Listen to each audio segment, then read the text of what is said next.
Hello, what's up mga ka-J-Vlog? Welcome ulit sa panibagong video. And for today's topic, Samsung Galaxy A17 LTE. Sulit ba siyang i-purchase ngayong 2025? Tara, talakayin natin.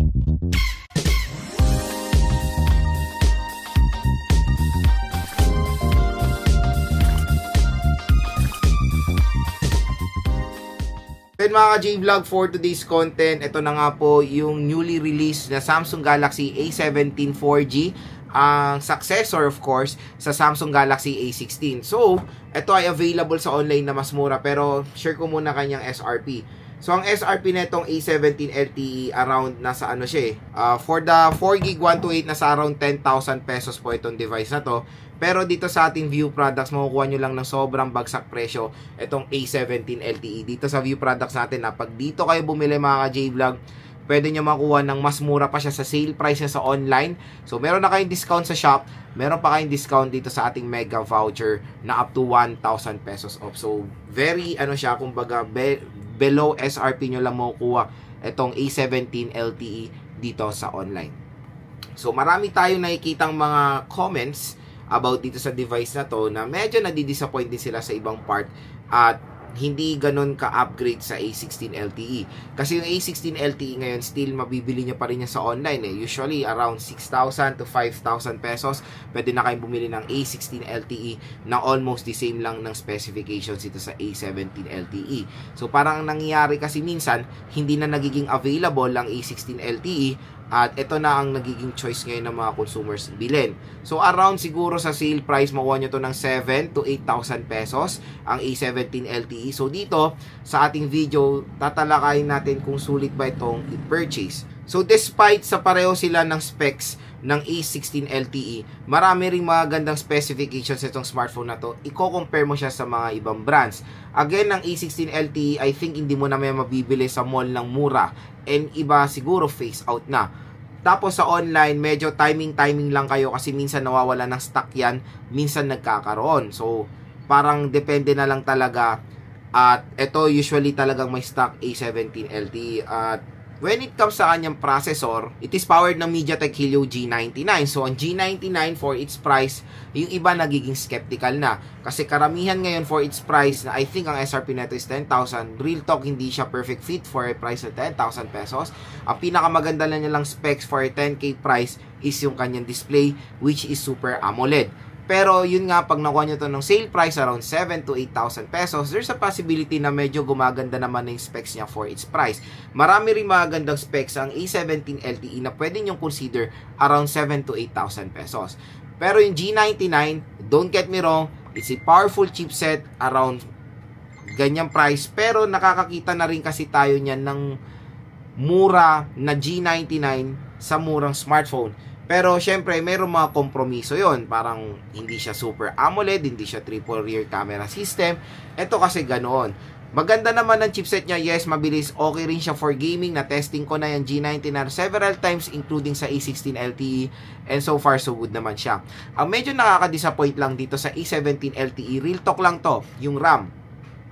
Napakababa ng RAM. Walang upgrade na nangyari. Sana at least ginawa nilang 6GB of RAM. Para naman din, meron siyang advantage sa A16 LTE na still available pa rin sa market.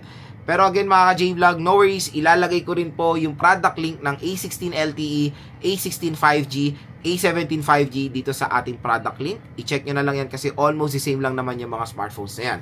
So yun nga, again, for its price, kung makuha nyo to ng 7 to 8,000 pesos, sulit din naman itong si A17 LTE. Unang-una sa display din. Napaka-solid ng display. Super AMOLED display na ito. 6.7 inches, napakalaki. Pero again, the notch display pa rin ay yung pinaka nakakalungkot na part dito. Marami na naman nagsasabi na yan daw ang reklamo ng karamihan. Bakit daw nire-reklamo ang notch? Hindi naman daw nakaka-affect sa performance. Ito, uulitin ko. Hindi po kasi ganun yan. Again, ang notch display is an old design na yan. Karamihan ngayon ng smartphone naka-punch hole na mas maliit lang ang sagabal kumbaga sa screen at hindi siya putol. Mas better yung ganong viewing experience. Yung iba sinasabi, punch hole nga, malaki naman. Okay na yung malaki yung punch hole na ganitong ka-size din, basta buo, di ba? Ito kasi para kang may tulo sa gitna na old school design na yan. Ulitin ko, it's 2025 going 2026 na tayo.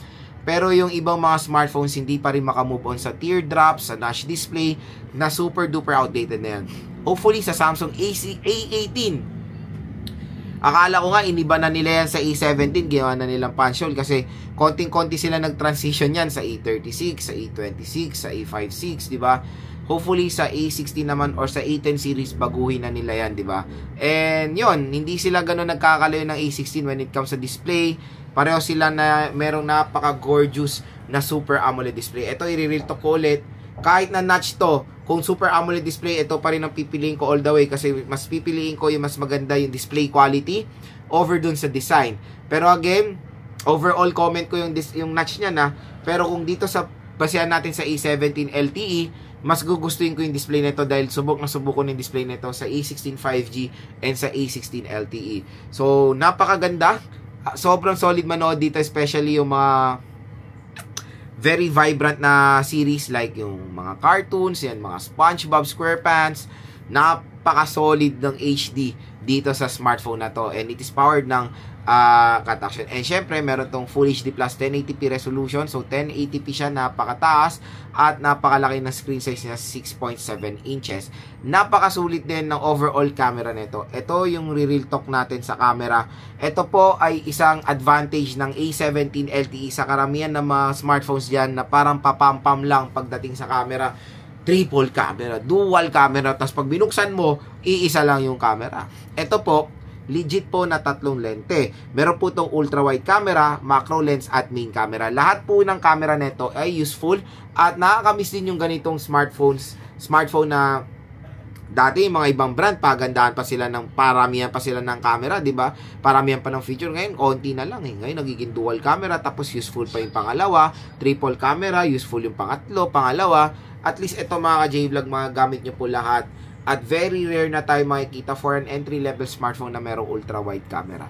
At meron po yan dito sa A17 LTE. Na-try ko na rin ng mga photos nito. Napakaganda, very outstanding din yung mga photo quality na mapoprovide netong device na to. Kung naghanap din kayo ng smartphone na pang matagalan, longevity, A17 ang pwede rin i-recommend sa inyo. It is powered ng Android 15 with One UI version 7 at matik matagal po itong masosupport ng mga OS update.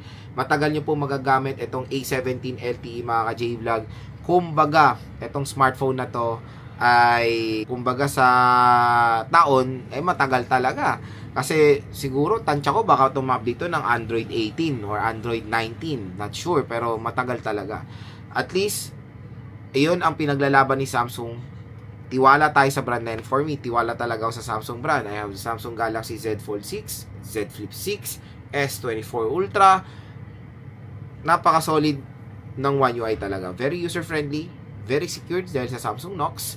Ito, napakaganda ng Samsung Knox talaga. And even sa Samsung, pag nakakapag-visit ako ng mga very suspicious sa website, haharangin ka na yan nang wala kang dinadownload kasi iba kailangan mag-download ng mga blocker yan, hindi eh. And syempre yung Samsung Knox sila, very encrypted yan, maglagay kayo ng mga important files nyo, hindi po makukompromiso yan. At syempre battery, when it comes sa battery na ito, malaki rin naman, 5,000 mAh na removable battery with 25 watt fast charging rate. So asahan nyo na talaga, pag bibili kayo ng mga Samsung devices, wala na talagang charger out of the box. Wala po itong charger, pero meron ako i-recommend. Ilalagay ko rin yan sa ating product link dito sa ating view products kung gusto nyo bumili ng mura na mga charger like Anker, like Ugreen na 20 watts, 30 watts na nasa around 300, 400 pesos lang, 'di ba? So, 'yun, minsan nagpo-promo sila na free na charger, minsan wala. Pero again, ito wala tong charger out of the box na gawin na natin normal talaga sa mga smartphones ngayon, even dito sa Samsung devices. Kahit mura nila, wala na po yung charger. Pero pwede naman tayo bumili ng mga third-party brands na mapagkakatiwalaan pagdating sa charging. So again, mga ka-J-Vlog, kung ako tatanungin, Lods, ikaw, sulit ba ang A17 LTE? For me, kung sa kanyang SRP, definitely no. Kung makuha nyo to sa ating online, dito sa ating view products, around 7 to 8,000 pesos, definitely yes. Tulad na lang ng Super AMOLED display nito, napaganda. G99, okay rin yan for gaming. Pero again, I suggest, kung available din ng A16 LTE dito sa ating view products, I suggest go for the A16 LTE. Wala silang ganong pinagkaiba ng A17 LTE mga J-Vlog. I think mas makakumura kayo sa A16 LTE, nasa around 4 to 5,000 pesos yan. Same lang na specs dito sa A17 LTE. Kaya yon, Kung hindi available ang A16 LTE, go for the A17 LTE. Sulit din naman siya kung makuha nyo siya ng murang halaga lang. So, abangan nyo na lang din yung ating full review dito sa smartphone na to. And happy checkout mga ka-J-Vlog.